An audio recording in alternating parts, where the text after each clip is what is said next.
Hello student, open উইন্ডোর পক্ষ থেকে আবার একটি নতুন ভিডিও নিয়ে হাজির হলাম।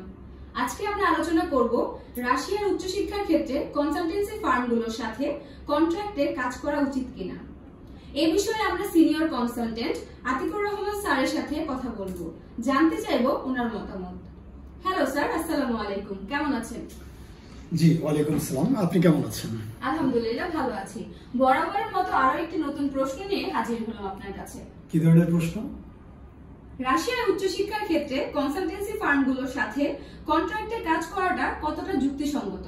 আচ্ছা, খুবই সুন্দর একটি প্রশ্ন। রাশিয়ায় উচ্চশিক্ষার ক্ষেত্রে কনসালটেন্সি ফার্মগুলোর সাথে কন্ট্রাক্টে কাজ করা কতটা যুক্তিসঙ্গত। সাম্প্রতিক সময়ে আমরা দেখতে পাচ্ছি যে রাশিয়া উচ্চশিক্ষার ক্ষেত্রে আমাদের বাংলাদেশি স্টুডেন্ট অনেক বেশি আগ্রহী থাকার কয়েকটা কারণ আছে। কারণ হচ্ছে যে সাম্প্রতিক সময়ে রাশিয়াতে খুব ভালো ভিসা হচ্ছে এবং হচ্ছে রাশিয়াতে ইউনিভার্সিটিগুলো সাধারণত ওয়ার্ল্ড র্যাঙ্কিং এ প্রায় 500 থেকে 1000-এর মধ্যে, এবং রাশিয়ান ইউনিভার্সিটিগুলো টিউশন ফি খুবই কম, প্রায় 2.5 লক্ষ থেকে 5 লক্ষ টাকার ভিতরে থাকে।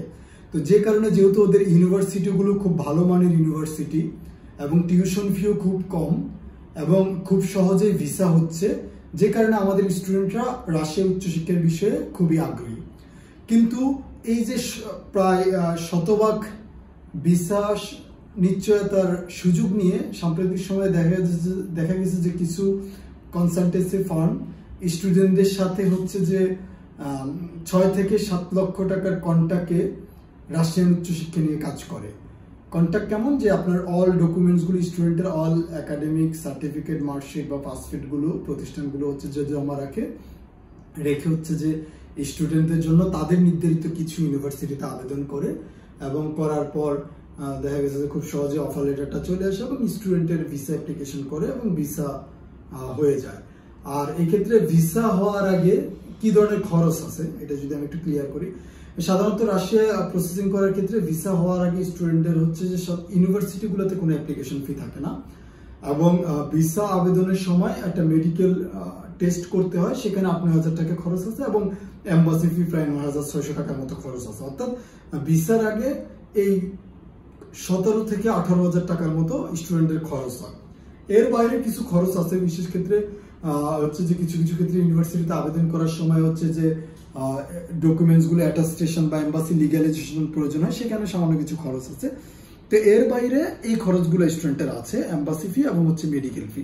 তো যে এজেন্সিগুলো বা যে কনসালটেশন ফার্মগুলো হচ্ছে যে রাশিয়া উচ্চশিক্ষা নিয়ে কাজ করে, তারা হচ্ছে যে স্টুডেন্টের কাছ থেকে অরিজিনাল ডকুমেন্টসগুলো জমা রেখে স্টুডেন্টের পিছনে ভিসা হওয়ার আগে এই 17 বা 18,000 টাকা হচ্ছে ইনভেস্ট করে, এবং স্টুডেন্টের যখন ভিসা হয়ে যায় তখন দেখা গেছে যে স্টুডেন্টের কাছ থেকে কন্ট্রাক্টের ওই টাকাটা নিয়ে প্রতিষ্ঠানগুলো হচ্ছে যে ইউনিভার্সিটি টিউশন ফিটা পে করে।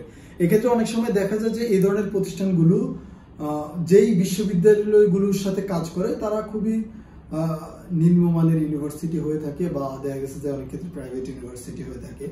তো এখানকার টিউশন ফিও থাকে খুব কম, বিশেষ করে প্রতিষ্ঠানগুলো বা এজেন্সিগুলো হচ্ছে যে একটা সুনির্দিষ্ট ইউনিভার্সিটিতে ল্যাঙ্গুয়েজ কোর্স দিয়ে থাকে স্টুডেন্টদেরকে, এবং এখানে টিউশন ফি থাকে দেখা গেছে যে 1 বা 1.5 লাখ বা সর্বোচ্চ 2 লাখ টাকা বাৎসরিক টিউশন ফি।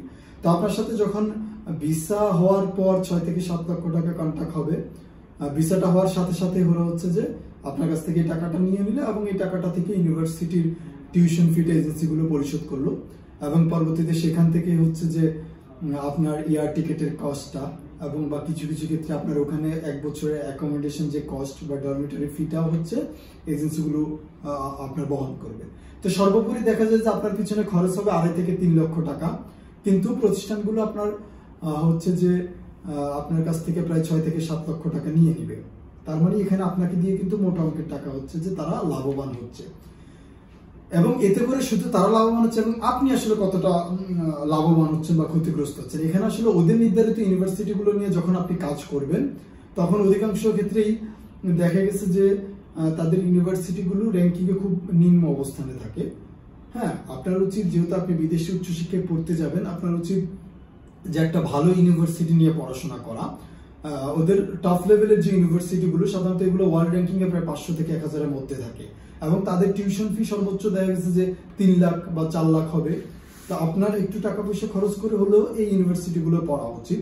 এবং ওখানে নিম্নমানের ইউনিভার্সিটিগুলোতে পড়তে গিয়ে যখন আপনি পরে মূল কোর্সে ভালো কোনো ইউনিভার্সিটিতে অনেক সময় হচ্ছে যে পড়ার সুযোগ পাবেন না, তো সেক্ষেত্রে পূর্ব থেকে হচ্ছে যে আপনার ভালো একটা ইউনিভার্সিটি সিলেক্ট করেই আপনার যাওয়া উচিত। এক্ষেত্রে আপনি ওই প্রতিষ্ঠানগুলোর সাথেই কাজ করা উচিত যারা হচ্ছে যে আপনার জন্য আপনার পছন্দ মতো ইউনিভার্সিটি নিয়ে কাজ করবে এবং অ্যাপ্লিকেশন করে আপনার জন্য অফার লেটার বা ইনভিটেশন নিয়ে আসবে, এবং তারা এর বাবদ হচ্ছে প্রসেসিং বাবদ আপনার কাছ থেকে নির্ধারিত একটা চার্জ ওরা বলে নিবে, বাকি আপনার যে খরচ তা আপনি বহন করবেন। এবং এভাবে কাজ করলে আপনার আসলে অতিরিক্ত কোনো অর্থ নষ্ট হওয়ার কোনো সুযোগ থাকে না। আপনি মনে রাখবেন যে রাশিয়াতে সাধারণত ভিসা খুব কম মিস হয়, তো সুতরাং আপনাকে যদি কেউ ভিসার পরে সম্পূর্ণ পেমেন্ট পরিশোধ করতে হবে এই লোভে আপনাকে যদি কেউ অফার করে, এবং এতে করে আপনি মোটামুটি অতিরিক্ত অনেকগুলো টাকা আপনার নষ্ট হবে। তো এই বিষয়টা মাথায় রেখে যদি কোনো স্টুডেন্ট কাজ করেন তাহলে আশা করি এটা আপনার জন্যই ভালো হবে, এবং বুঝে শুনে কোনো এজেন্সি বা প্রতিষ্ঠান আপনাকে পছন্দ করতে হবে। ধন্যবাদ। এই পর্যন্ত। অসংখ্য ধন্যবাদ স্যার আপনাকে। আমরা পরবর্তীতে আবার অন্য কোনো ভিডিওতে অন্য কোনো প্রশ্ন নিয়ে চলে আসবো। ধন্যবাদ।